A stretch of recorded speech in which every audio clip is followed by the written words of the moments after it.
자, 그래서 54페이지 보면 이제 생명체 구성 물질이라는 소단어냐? 생명체 구성 물질. 자, 우리 뭐 사람도 생명체잖아, 그치? 그러면 생명체는 어떤 물질로 이루어져 있느냐? 생명체를 구성하는 물질.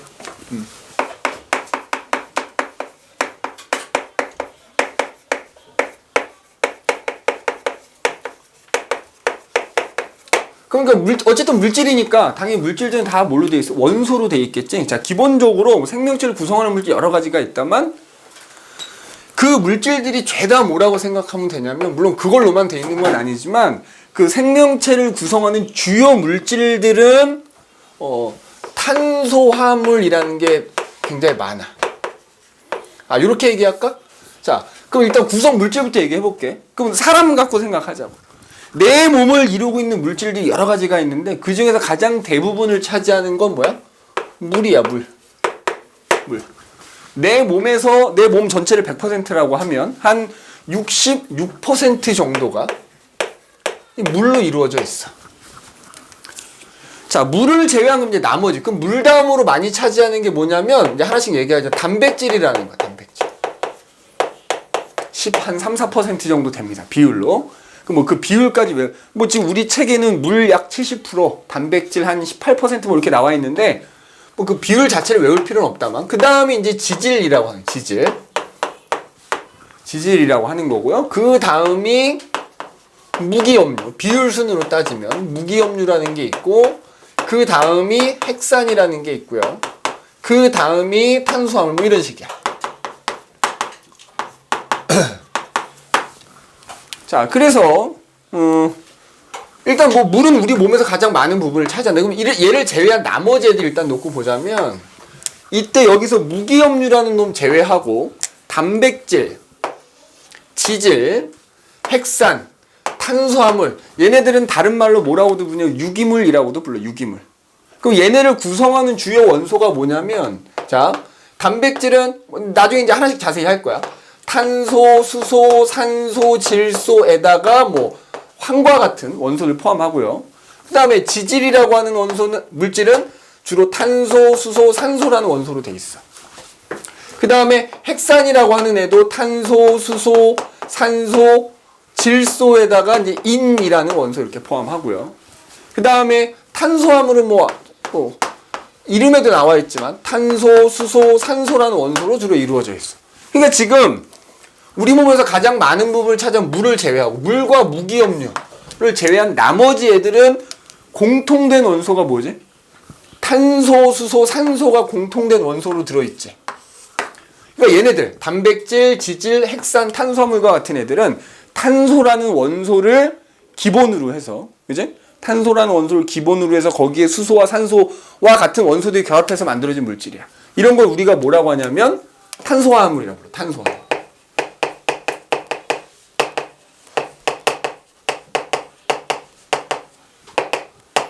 탄소. 또는 다른 말로 유기물이라고도 불러. 유기물. 그러니까 물과 무기염류는 무기물이고요. 그 다음에 탄소화물이라고 부른 단백질, 지질, 핵산, 탄수화물은 탄소화물 또는 유기물 이렇게 부른단 말이야. 그러니까 하고 싶은 얘기가 뭐냐? 우리 몸을 구성하는 주요 물질들은 대부분 탄소화물이라고. 그 다음에 사실 우리 주변에 보면 우리 주변에 있는 물질들도 대부분 탄소화물인 경우가 많아. 나무, 플라스틱, 우리 주변에 있는 웬만한 거, 종이, 다. 우리가 심지어 입고 있는 옷도 탄소화물이라 볼 수 있고요. 그러면 생명체를 구성하는 주요 물질에다가 우리 주변에 있는 물질들 대다수가 다 탄소화물이라고 했잖아. 그럼 이렇게 탄소화물이 많은 이유, 또는 우리 몸을 구성하는 주요 구성물질들이 탄소화물로 이루어져 있는 이유, 요거부터 얘기하자 이 말이지. 그게 뭐 때문이냐면 바로 탄소라는 원소가 갖고 있는 특징 때문에 그래. 그죠? 그래서 거기 54페이지에 보면 생명체를 구성하는 물질의 규칙성, 그래서 바로 이제 요걸 이해해야 되는 거야. 왜 생명체를 구성하는 주요 물질들이 탄소화물이냐? 그죠? 자, 다시 한번 얘기하자면 탄소화물은 탄소라는 원소에 수소나 산소나 질소나 이런 원소들이 결합해서 만들어진 물질이지. 그죠? 그럼 이게 중요한 물질들이 탄수화물들이 있는 이유, 이제 그거에 대해서 하나씩 얘기해 보잔 말이에요. 그거는 이제 바로 요 탄소라는 애가 갖고 있는 특징 때문이다, 이거. 탄소. 그지? 자, 우리 앞에 화학 파트에서 했지만 탄소 14족입니다. 그지? 원자과 전자가 몇 개다?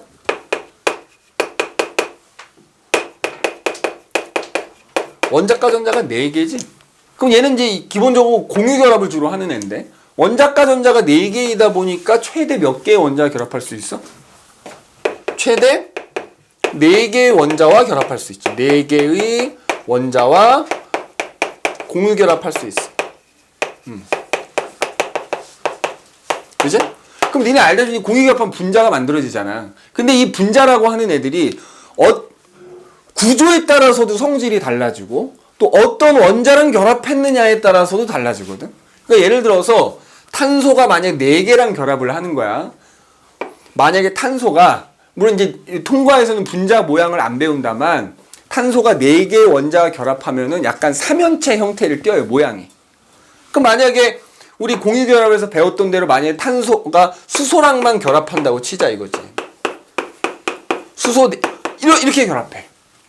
근데 만약에 얘는 어찌됐건 꼭 수소랑만 결합하는 건 아니니까 무조건 4개 결합할 수 있으니까, 예를 들어서 여기 수소는 3개가 결합했어. 근데 여기 하나는 뭐 염소와 이런 애들이랑 결합해. 또 4개가 결합할 수 있으니까 2개는 수소와 결합하고 2개는 또 염소, 이렇게 결합할 수도 있어. 혹은 반대로 염소 3개랑 결합하고 수소 하나, 이런 식으로. 그러니까 얘네들이 구조는 다 똑같지만 결합하고 있는 원소의 종류가 다르기 때문에 다 서로 다른 종류의 분자지. 그럼 다른 종류의 분자라는 얘기는 뭐다? 최대 4개랑 결합할 수 있기 때문에 굉장히 다양한 분자 만들 수 있다 이거지. 그지? 결합한 원소만 다르면 당연히 다른 분자니까. 아니? 최대 4개의 원자와 공유결합할 수 있다 보니까 다양한 분자를 만들 수 있다 이거지. 그러니까 우리가 지금 왜 우리 생명체 주요 구성물질이 탄소화물로 이루어져 있는가 지금 찾아가는 과정인 거야. 그래서 첫 번째로는 얘가 원자과 전자가 4개여서 최대 4개의 원자와 공유결합하다 보니 다양한 분자를 만들 수 있다라는 것도 하나의 이유가 되는 거고, 또 하나는 이게 탄소가 또 탄소끼리 결합할 때가 아주 중요하죠. 자, 만약에 탄소가 탄소끼리 공유결합하는 거야. 탄소끼리 결합하잖아. 거의 무한대로 결합할 수 있어. 거의 무한대로 결합 가능합니다. 그러니까 예를 들어서 탄소가 탄소와 공유결합하는 거지. 자, 여기서 우리 루이스 구조식 얘기했었지. 요거 하나는 단일 결합을 뜻하는 거지. 그럼 만약에 탄소 2개가 이렇게 결합했어? 더 이상 다른 탄소 결합 안 하면 나머지 3군데에 다른 원자가 와서 결합해. 그럼 아까와 마찬가지로 어때? 전부 수소가 와서 결합할 수도 있고, 이 중에 5개만 수소 결합하고 하나 다른 거 결합할 수도 있고, 4개 수소에 2개 다른 거, 3개 그지? 요렇게만 되더라도 또 엄청난 분자가 만들어지죠. 근데 또 예를 들어 탄소가 3개가 결합할 수도 있어, 지들끼리. 탄소가 4개가 결합할 수도 있어. 이런 식으로 거의 무한대로 결합할 수 있어. 그러면 당연히 탄소가 몇 개가 결합했느냐에 따라서 그 주변에 결합할 수 있는 원자의 개수가 달라지기 때문에 거의 무한하게 분자를 만들 수 있어. 맞니? 무한대로 결합해. 그 다음에 또 하나. 이렇게 결합하면서 다양한 모양도 만들 수 있다는 거야. 다양한 모양. 다양한 모양. 요 초록색 쓸까? 다양한 모양. 다양한 모양 만들 수 있다는 거야. 자, 뭐 여기도 지금 나타냈죠. 자, 예를 들자면 이런 거지. 탄소가 이제 여러 개가 결합을 하는데, 그지? 예를 들어서 방금처럼 그냥 탄소가 단순하게 계속 이런 식으로 그냥 일직선으로 계속 결합할 수도 있어. 그럼 이렇게 탄소가 일직선으로 결합해. 요거 이제 요 가운데 있는 얘네들 탄소 골격이라고 부르거든. 그럼 이게 그냥 쭉 일직선으로 이어지면 이런 걸 사슬 모양이라 그래. 자, 그런데 어차피 탄소 하나당 여러 개 원자 결합할 수 있으니까 이렇게 쭉 결합하다가 쭉 이렇게 결합하다가 여기에 탄소가 또 이렇게 결합할 수도 있어. 그럼 또 여기 탄소가 계속 결합할 수도 있어. 그러면 이런 경우는 전체적으로 사슬 모양인데 중간에 가지가 달렸다 그래서 이런 거는 가지 달린 사슬 모양이라고 불러.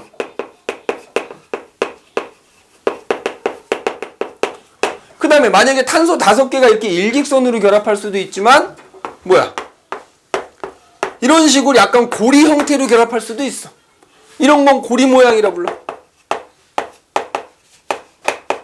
그러니까 마찬가지로 똑같이 5개가 일직선으로 이어지느냐 고리 형태로 결합하느냐에 따라서 결합할 수 있는 또 주변 원자의 개수가 달라지니까 그것만으로도 또 다양한 모양만, 다양한 분자 만들 수 있다. 그 다음에 또 하나.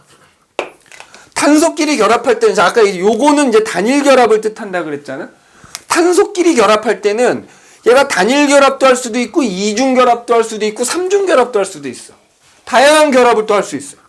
다양한 모양으로도 결합할 수도 있지만, 다양한 결합. 단일 결합, 이중 결합, 삼중 결합 다 가능하다 이거야. 탄소끼리 결합할 때는. 단일, 이중, 삼중 다 가능하다는 거야. 자, 탄소 2개가 만약에 서로 단일 결합하잖아? 그럼 얘네 주변에 총 6개의 원자가 결합할 수 있어. 만약에 탄소 2개가 서로 이중 결합할 수도 있거든? 그러면 얘네들 주변에는 각각 2개의 다른 원자가 또 이렇게 와서 결합할 수 있어. 탄소가 2개가 서로 삼중 결합할 수도 있거든? 그럼 그때는 각각의 탄소 옆에 1개씩만 이렇게 와.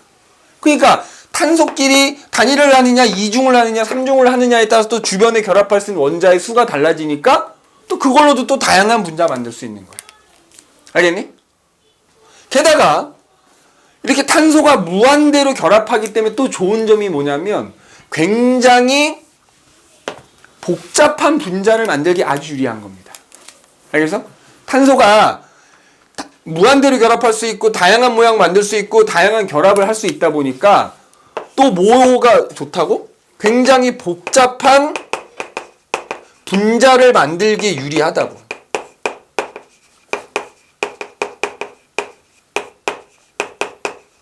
알겠니? 그래서 결국 이 우리가 말하는 단백질이니 지질이니 핵산이니 탄수화물이니 하는 애들이 졸라 복잡한 분자야. 그러니까 복잡한 분자를 만들려니까 탄소만 한 게 없는 거라.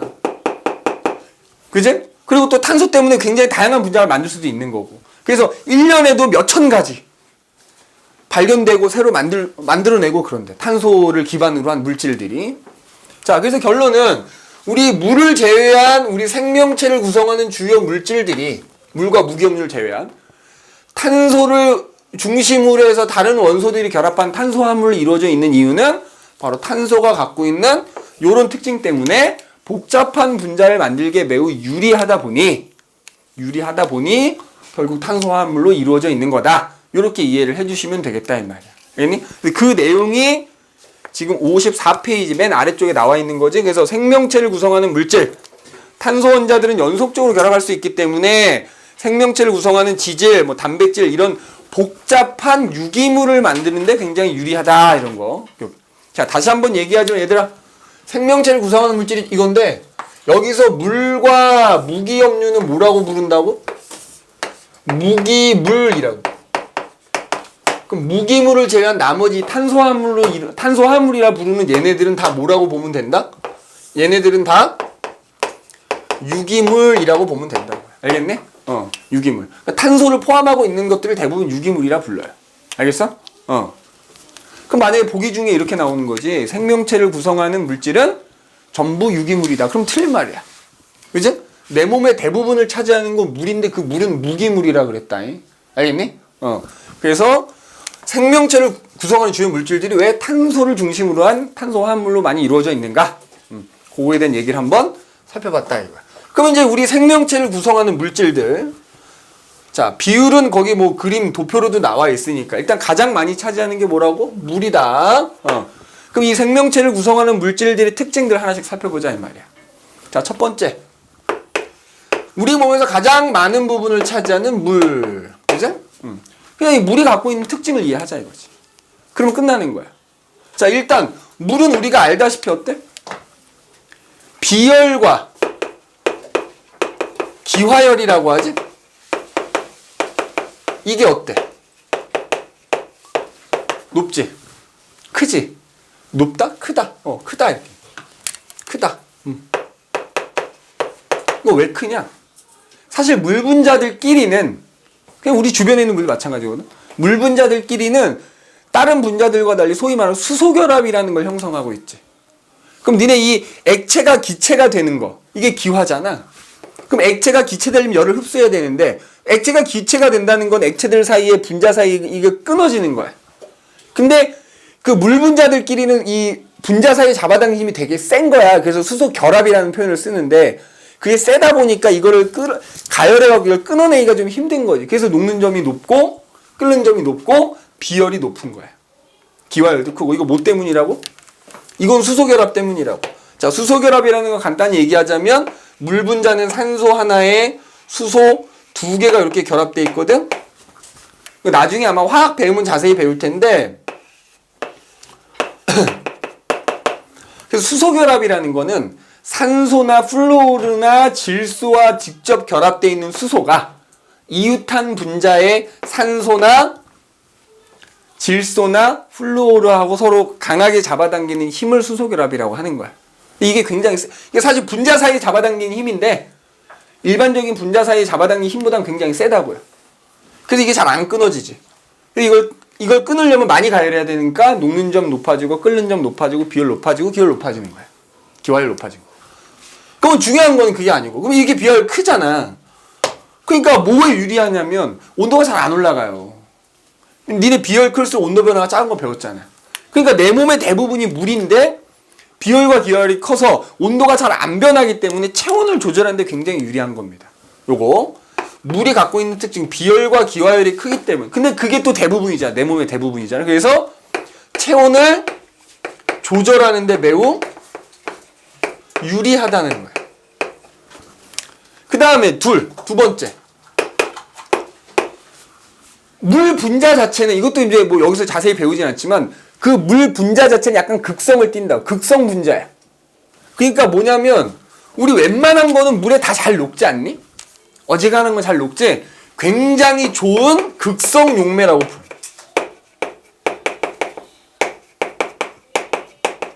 그러니까 야, 내 몸의 대부분이 물이니까 내가 어떤 음식을 먹거나 내 몸을 뭐가 들어왔을 때 걔네들이 내 몸의 대부분 이런 물에 잘 녹아. 혈액도 물이거든? 잘 녹아. 그지?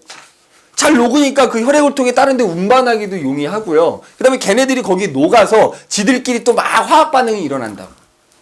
이걸 우리가 이제 뒤에서 배우겠지만 물질대사라고 하거든? 그래서 좋은 극성 용매이다 보니까 여러 물질들이 잘 녹아서 그걸 다른 데로 운반하기도 용이하고 그 안에서 걔네들끼리 또 화학 반응이 잘 일어나게 도와주는 역할도 한다 이 말이지. 알겠니? 도와주는 역할도 한다. 그래서 세 번째로는 이렇게 쓸 수도 있는 거. 사실 이것 때문이기도 한데 우리 몸 안에서 일어나는 화학 반응들을 통틀어서 우리가 물질대사라고 하거든.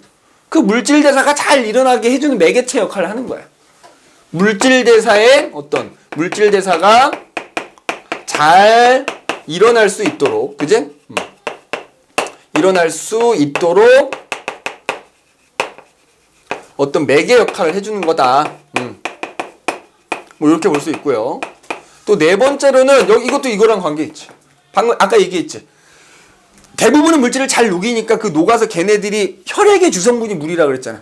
우리 몸으로 여러 물질들을 잘 운반하는 기능도 한다 이거지. 이제 여러 가지 물질들을 우리 온몸 구석구석으로 운반하는 기능도, 그지? 근데 어쨌든 내 몸의 대부분이 물이어서 가장 좋은 거는 체온 조절에 매우 유리하다라는 거. 내 몸의 대부분을 차지한다라는 거. 이 정도 기억을 해두시면 되겠다 이거지. 알겠니? 그럼 두 번째로 두 번째로 얘기하기 전에 그럼 봐라. 단백질, 지질, 핵산, 탄수화물 이제 뭐 요런 애들 얘기할 텐데 아까도 얘기했지만 얘네들은 분자가 굉장히 복잡한 애들이야. 그치? 다른 말로 세 글자로 줄여서 뭐라고 할까? 고분자 또는 복합체라고 표현해. 그럼 무슨 복합체라는 얘기는 뭐냐면 이 큰 분자야 전체는. 근데 그 큰 분자는 또 알고 보면 사실은 조그만 분자들이 여러 개가 결합해서 만들어진 거라고. 그럼 이런 복잡한 분자를 이루는 가장 기본이 되는 분자를 뭐라고 하냐면 우리가 단위체라고 부릅니다. 뭐라 부른다고? 단위체. 알겠어? 자, 거기 밑에 단위체 나와 있지? 단위체가 뭐라고? 자, 얘네들이 일종의 뭐라고? 단백질. 자, 그러니까 단백질, 지질, 핵산, 탄수화물. 그지?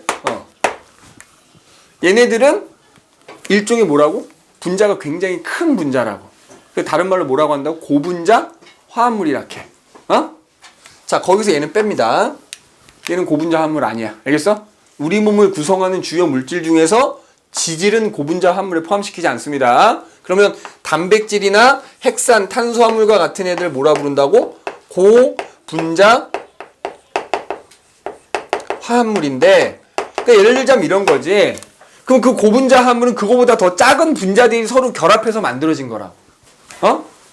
그러니까 자, 봐봐. 예를 들어 여기 어떤 조그만 분자가 하나가 있는 거지.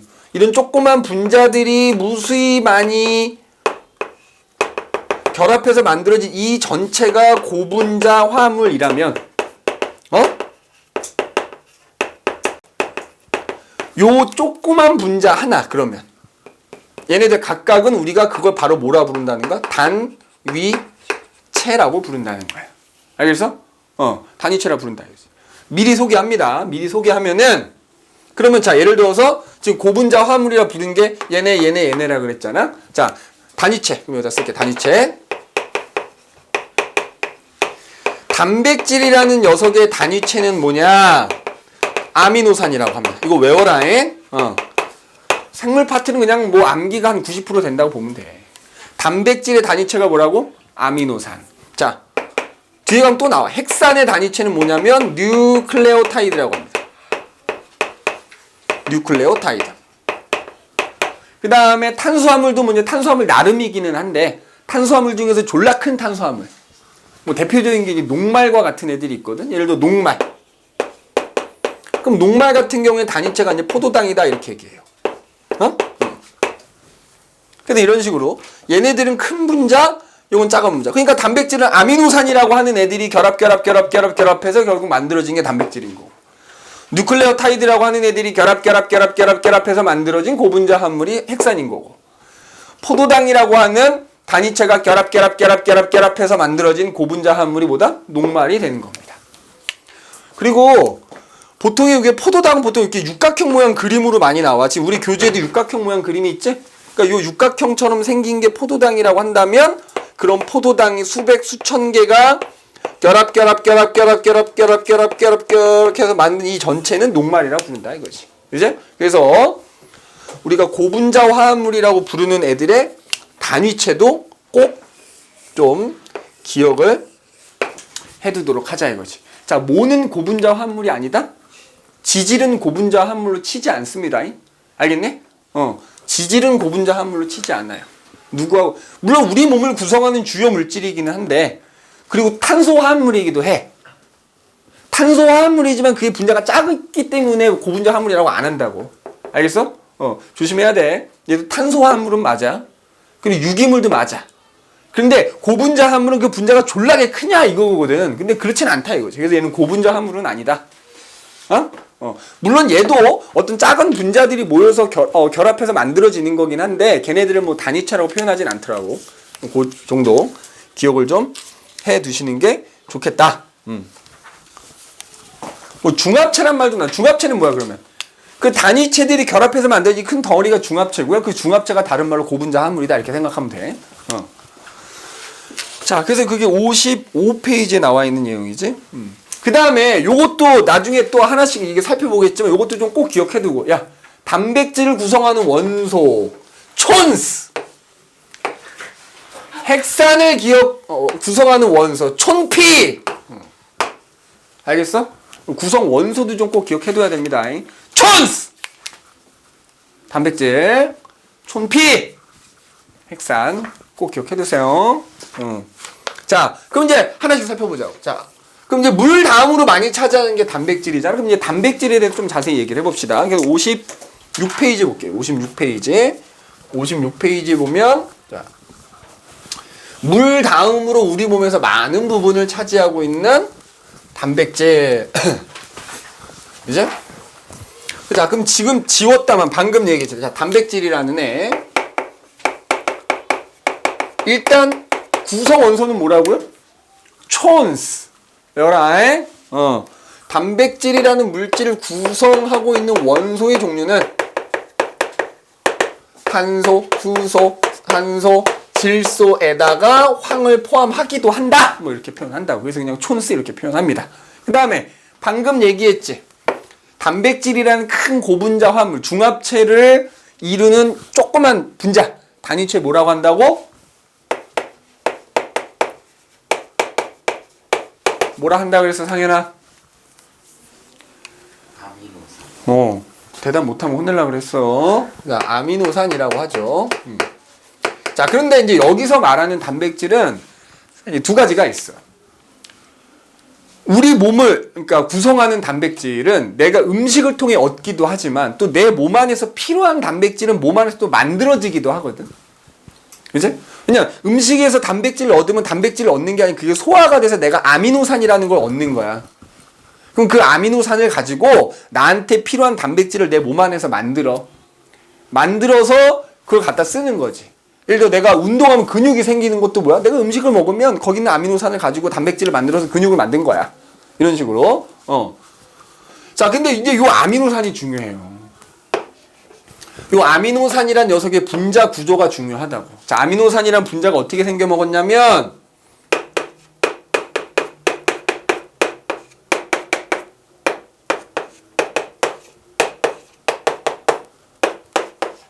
이렇게 생겼어. 자, 탄소 화합물 이제 가운데 탄소 요거 골격 탄소 골격을 여기 탄소를 기준으로 하여튼 뭐 이쪽에 뭐 질소도 있고 탄소도 있고 산소도 있고 이렇게 되는 거지. 선생님 황도 있다 하지 않았나요? 자, 그 얘기를 할 텐데 일단 이게 이제 아미노산 분자 전체 모습이고요. 그때 양쪽에 작용기라는 게 달려 있어. 여기 보면은 질소에 수소 두 개가 달려 있는 요 부분을 우리가 작용기 아미노기라고 하는 작용기야. 자, 그 다음에 이쪽에 탄소가 있고 양쪽에 산소 두 개 이렇게 수소 하나 있지. 여기를 카복식이라고 하는 작용기입니다. 알겠어? 자, 그 다음에 여기 지금 보면 R1이라고 써져 있지. 자, 아미노산, 내가 음식으로부터 얻은 아미노산을 가지고 나한테 꺼졌냐? 아니요. 쌤이 말해봐요. 시리가 켜졌어요. 아, 그래? 내가 말. 시리 왜 켜지지? 자, 음식으로부터 얻은 아미노산을 가지고 나한테 필요한 단백질을 만든다 그랬잖아. 우리가 그 단백질을 만드는 데 쓴 아미노산의 종류가 20종류가 있어. 근데 그 20종류의 아미노산 어떤 놈이 됐든지 간에 이 구조는 똑같아. 어디만 달라? 여기만 다른 거야. 여기 R1이라고 써져 있는 자리에 어떤 원자가 와서 결합하기도 하고 어떤 분자가 와서 결합하기도 하거든. 그거에 따라서 아미노산의 종류가 달라져. 그래서 여기 R1이라고 써져 있는 부분에 어떤 원자나 분자가 결합되어 있느냐에 따라서 아미노산의 종류가 달라진다. 이게 곁사슬이라고 합니다. 그래서 이 곁사슬에 어떤 애가 결합되어 있느냐에 따라서 아미노산의 종류가 달라진다. 종류를 결정하는 부분이다 이거야. 그러니까 여기만 제외하고 나머지 이 부분은 어떤 아미노산이든지 동일하게 생겼다고. 그때 질소, 수소가 결합된 부분 아미노기, 탄소에 산소 두 개, 수소 하나 결합된 부분을 카복식이라고 한다 이거지. 그러면 어쨌든 이런 아미노산이 결합할 거 아니야. 결합해서 단백질이 만들어진다며. 그 결합이 중요합니다. 잘 봐. 그럼 이 아미노산 옆에 또 다른 아미노산이 하나 이렇게 있다고 합시다. 응? 여기 R2라고 할게. 이렇게. 그럼 요 아미노산과 요 아미노산이 만나서 결합하잖아. 맞지? 단위체들이 결합하는 걸 중합이라고 표현해요. 중합. 그지? 자, 그런데 이때 결합하면서 요 아미노산의 카복시기와 이쪽 아미노산의 아미노기 있지. 그지? 여기 아미노기잖아? 그 사이에서 물 분자가 하나 빠져나가. 그러니까 여기서 카복시기의 OH하고 아미노기의 H, 여기서 이렇게 물 분자가 하나 빠져나가면서 얘네가 결합을 합니다.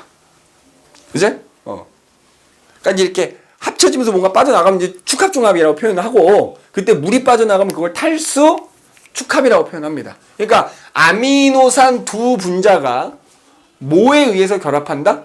탈수 축합에 의해서 결합한다. 그럼 이제 물 분자가 빠져나가고, 그럼 어떻게 되는 거냐면, 자, 요거 없다고 생각하면 물 분자가 빠져나가면, 이거 봐봐. 이 탄소하고 이쪽의 질소가 다이렉트로 결합한다고요. 그럼 결합한 부분이 어떻게 생겼냐면 여기다 하나 더 써볼게. 이렇게 빠져나갔잖아. 물이 되려고. 그지? 그럼 그쪽 옆에 아미노산, 아미노수소 나갔잖아. 그러니까 요렇게 결합한다고. 요렇게. 이런 식으로 결합했다고. 이렇게. 여기가. 이런 식으로 물 분자가 하나 빠져나가면서 탄소하고 질소가 직접 결합한다고. 어? 이런 식으로. 뭐 이렇게 된단 말이야.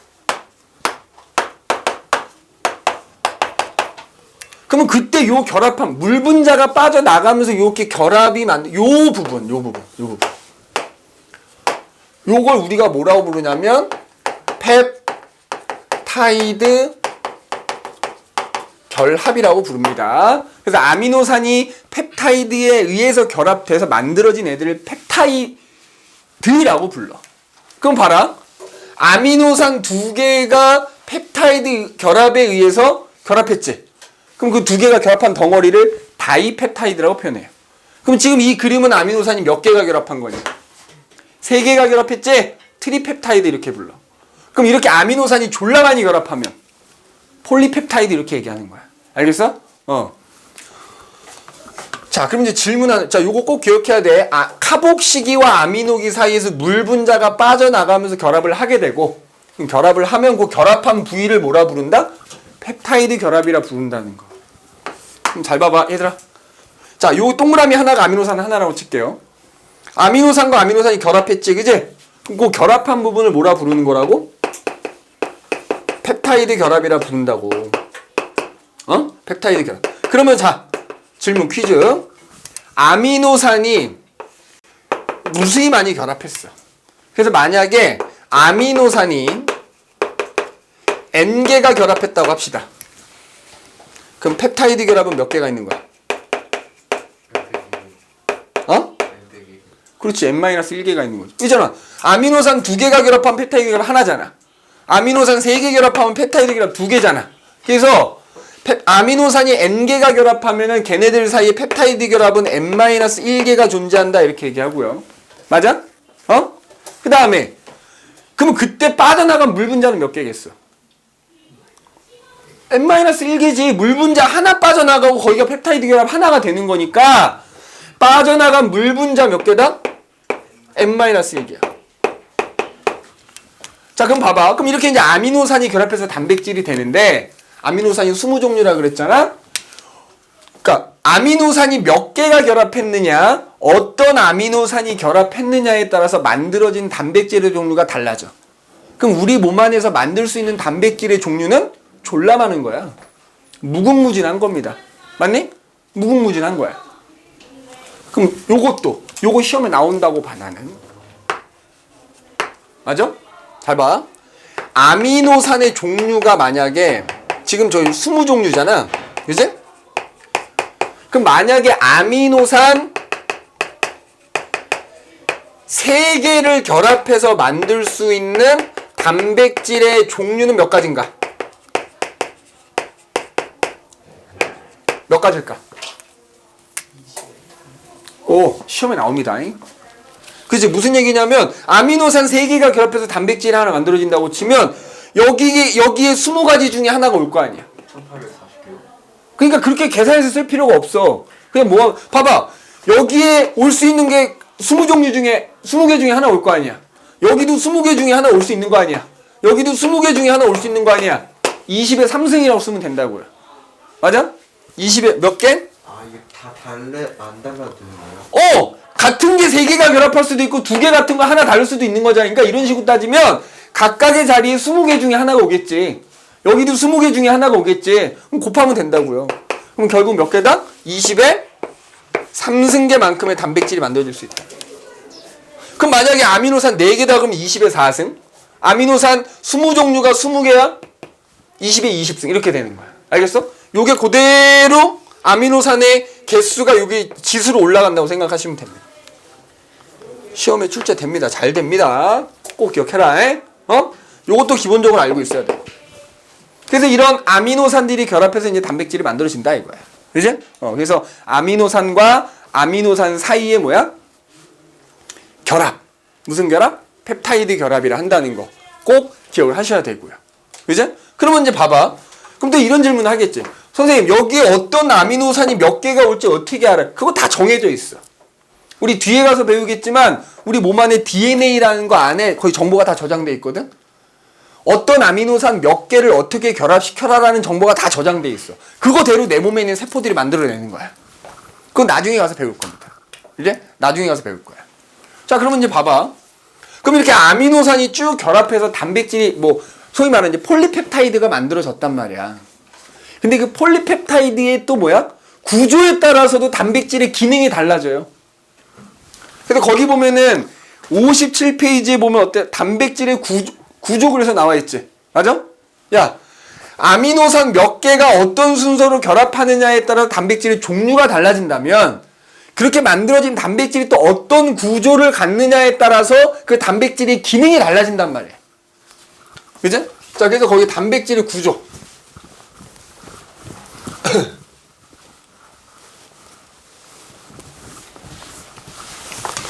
근데 이거는 사실 뭐 그렇게 중요한 거는 아니야. 그래서 단백질의 구조는 그렇게 아미노산들이 결합해서 만들어진 폴리펩타이드라고 한다 그랬지? 그 폴리펩타이드가 곧 단백질을 생각하면 되는데 그 폴리펩타이드 구조에 따라서, 그지? 그 단백질의 구조에 따라서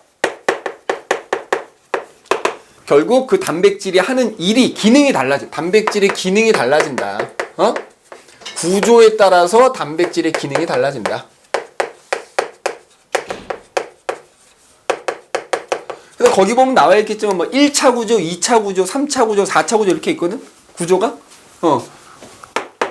자, 1차 구조라는 건 뭐냐면은 그냥 우리 방금 예를 들어서 봐봐. 이 동그라미가 아미노산이야. 그냥 아미노산들이 쭉 일직선으로 그냥 결합해서 만들어졌어. 쭉 일직선이야. 이게 선형 구조라고 하지. 일직선, 그냥 이런 구조를 1차 구조라 하는 거야. 알겠어? 그냥 아미노산들이 단순히 일직선으로 쭉 붙어 있는 거야.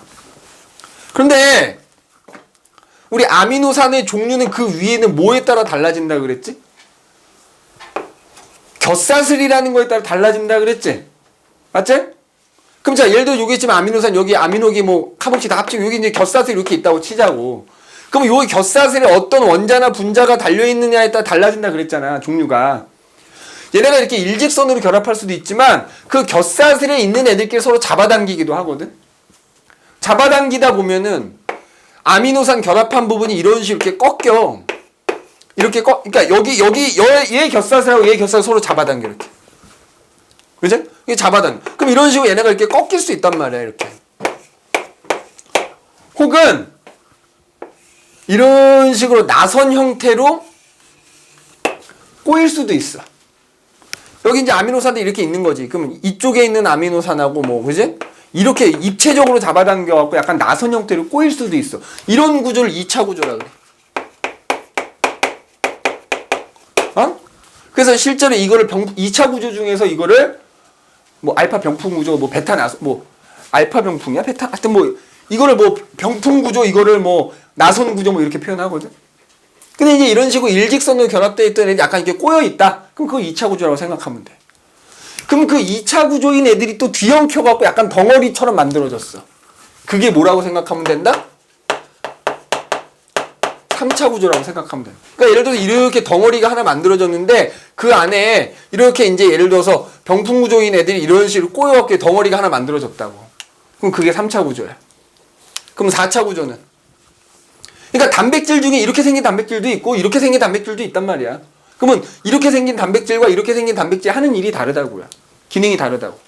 그럼 4차 구조도 있어. 4차 구조는 뭘까? 이렇게 덩어리진 애들이 여러 개가 결합되어 있는 거야.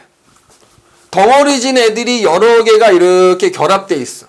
막 이렇게 이제 덩어리진 애들이 막 덩어리진 애들이 이렇게 막 결합되어 있는 거야. 요 각각은 3차 구조인 거지. 3차 구조인 애들이 여러 개가 결합돼서 큰 거. 이런 거 4차 구조라 그래. 자, 다른 거는 예를 안 들고요. 대표적인 4차 구조를 갖는 애가 누가 있냐면 니네 그 적혈구가 빨간색이지. 피가 빨갛게 보이는 이유가 적혈구 때문이지. 근데 그 적혈구 안에 헤모글로빈이라는 단백질이 있어. 걔가 산소 운반하거든. 그 헤모글로빈이라는 단백질이 요따구로 생겼어. 이렇게 생겼어. 이거의 이 4차 구조의 대표적인 얘가 누구라고? 헤모글로빈이라는 단백질이라고. 그래서 결론은 뭐냐? 아미노산이 결합해서 만들어진 단백질들이 1차 구조냐, 2차 구조냐, 3차 구조냐 이런 구조에 따라서 걔네들이 하는 일이 달라지는 거라고요. 그거만 알면 됩니다. 알겠니? 단백질의 기능. 지금 니네 그 그림에 나와 있는 게 보라색하고 노란색 두 개, 이렇게 보라색 덩어리 두 개, 노란색 덩어리 두 개, 그게 헤모글로빈이 그렇게 생긴 거야. 헤모글로빈의 그림이라고 보면 됩니다. 알겠니? 그래서 거기 뭐 나와 있지 뭐 아미노산이 펩타이드 결합으로 연결돼서 폴리펩타이드가 만들어지게 되고 그 폴리펩타이드가 뭐 혹은 구부러지거나 접혀서 고유의 어떤 입체 구조나 이런 걸 갖게 되면 고유한 기능이 나타난다. 그거에 따라서 기능이 달라진다 이거지. 그리고 그런 애들이 또 이렇게 여러 개가 뭉쳐서 그 뭉친 애가 또 어떤 고유한 기능을 나타내는 경우도 있더라 라는 거. 그러니까 이렇게 생긴 단백질도 있다 생각하시고 이렇게 생긴 단백질도 있다 생각하시고 이렇게 생긴 애 이렇게 다 있다 이거야. 근데 걔네들 각각 구조에 따라서 하는 일이 다른 거죠. 그럼 단백질이 우리 몸 안에서 어떤 일을 하고 뭐냐? 자, 단백질의 기능 얘기해 볼까? 단백질의 기능.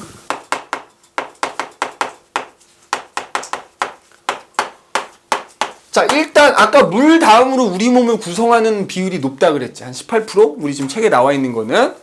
자, 우리 몸을 구성하는 성분이 되지. 우리 몸에 우리 교재에 나와 있는 한 18% 정도? 그지? 그럼 우리 몸에 도대체 어디가 단백질로 돼 있어? 예를 들자면, 우리 기본적으로 근육. 다 단백질입니다. 맞아? 그 다음에 니네 머리카락. 단백질입니다. 자, 우리 아까 방금 헤모글로빈 얘기했지? 혈액의 성분 중에도 뭐가 있어? 아까 얘기했던 헤모글로빈 같은 거. 그치? 그 다음에 또, 여러 가지 있어. 우리 음식 먹으면 몸 안에서 뭐 만들어지지? 소화시킬 소화효소 만들어지지? 우리 몸 안에서 만들어진 각종 효소들. 그치? 그 다음에 지금 니네 나이 때 굉장히 왕성해. 그치? 뭐겠어. 키 크고 살찌고, 그치? 이게 턱에 수염 나고, 꼬치에 털 나고, 이런 거. 그치? 이런 얘기 하면 안 되지만, 그치? 이 영상을 남학생들만 보길 바란다. 편집 안 하려고. 재밌잖아. 호르몬. 재밌죠. 호르몬. 내가 뭐 야한 얘기 한 거 아니잖아. 그러니까 이런 것들이 다 기본적으로 뭐야? 단백질로 이루어져 있다 이거지. 얘는, 여학생이 뭐 볼 수 없는 폴더에 구분은 해놓겠지만 우연히 볼 수도 있는 거고 뭐 상관없어. 자, 이런 것들 이런 것이 다 내 몸을 이루고 있는 성분들인데 걔네들이 다 주요. 그리고 기본적으로 우리 몸 뭘로 이루어져 있지? 물질을 떠나 세포라는 걸로 이루어져 있지. 뒤에 가서 또 얘기하겠지만 모든 세포는 세포막이라는 게 있거든. 그래서 얘는 세포막의 성분도 돼. 특히 요거 좀 잘 기억해놔라. 세포막의 성분이라는 거. 이런 식으로 우리 몸을 구성하는 성분이 되기도 합니다. 맞죠? 자, 그 다음에 그럼 이게 몸을 구성하는 성분이기도 그럼 어떤 일을 하는? 자, 여기 써놓은 애들이 하는 일을 생각하면 되잖아. 자, 예를 들어서 헤모글로빈이란 단백질은 뭐해? 내 몸 구석구석에 산소와 그제? 산소 운반하고 또 거기서 이산화탄소도 운반하고 여러 가지 물질을 운반하는 기능하고요. 그지?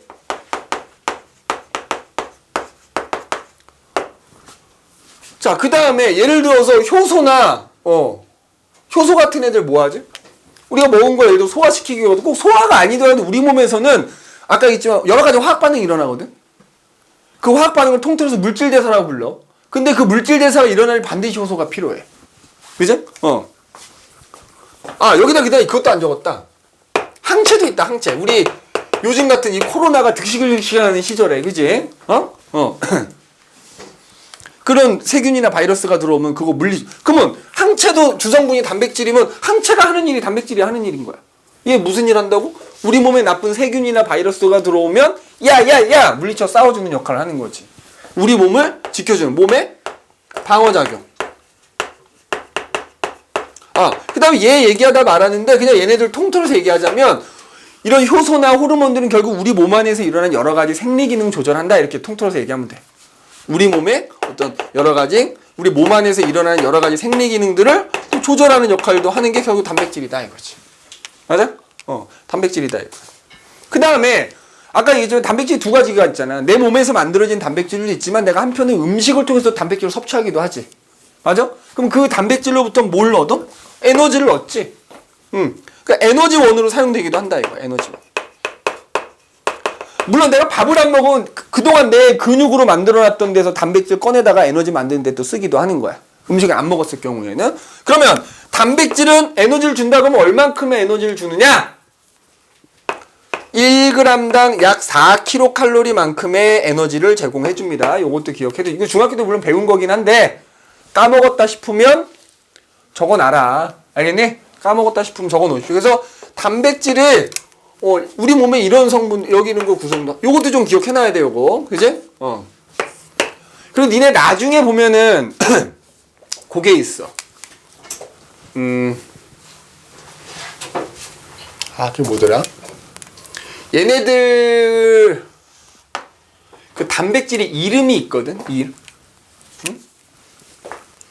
이런 머리카락을 구성하는 단백질마다 그 이름들이 또 있어요. 그 이름도 사실은 좀 기억을 해야 돼. 내가 어디다가 가만 있어봐. 니네 이 프린트가 있는데 잠깐 볼게. 이거 새로 여섯 거네. 내가 작년에 너희 학교 그 프린트를 갖고 있기 때문에 그걸 잠깐 봐봅시다. 그거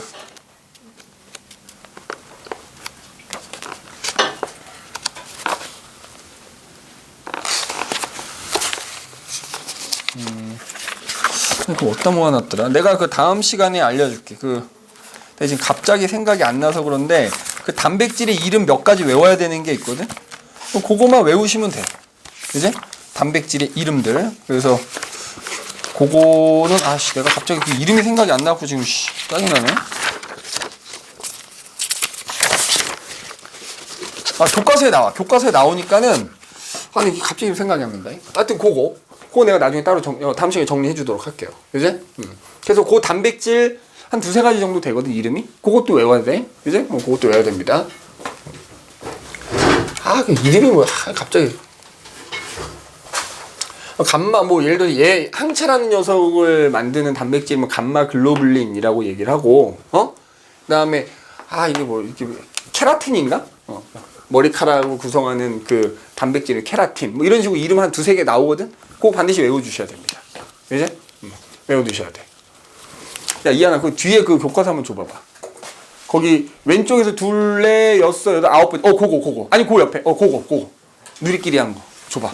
이게 니네 학교 교과서거든? 네. 내가 이게 갑자기 생각이 짜증나갖고 그래. 이거 봐야 되겠어.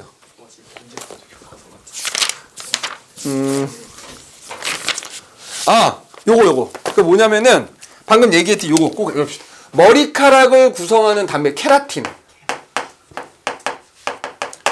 그 다음에 이거, 내가 아는 건데도 생각이 안 나. 근육을 구성하는 단백질의 이름이 있어. 액틴하고 마이오신이라는 게 있거든. 근데 교과서에는 액틴만 나와 있습니다. 액틴. 그 이름, 그지? 그 다음에 또 나와 있는 게, 일단 그 정도? 그 다음에 참고로 얘기하자면 요건 안 나와 있는데, 항체를 구성하는 단백질의 이름은 감마 글로불린이라고 하네. 근데 단백질의 이름으로 나와 있는 거 요 두 개. 액틴하고 케라틴은 좀 반드시 외워두십시오. 근육을 구성하는 단백질의 이름, 액틴. 머리카락을 구성하는 단백질의 이름, 케라틴. 그지? 그래서 어쨌든, 단백질들이 이런 일을 한다라는 거 기억을 해두시면 될 것 같고, 그래서 오늘은 일단 여기까지 얘기하고, 다음 시간에 와서 지질, 핵산, 탄수화물 요거에 대한 얘기 또 나누도록 합시다. 오늘은 여기까지 할게요.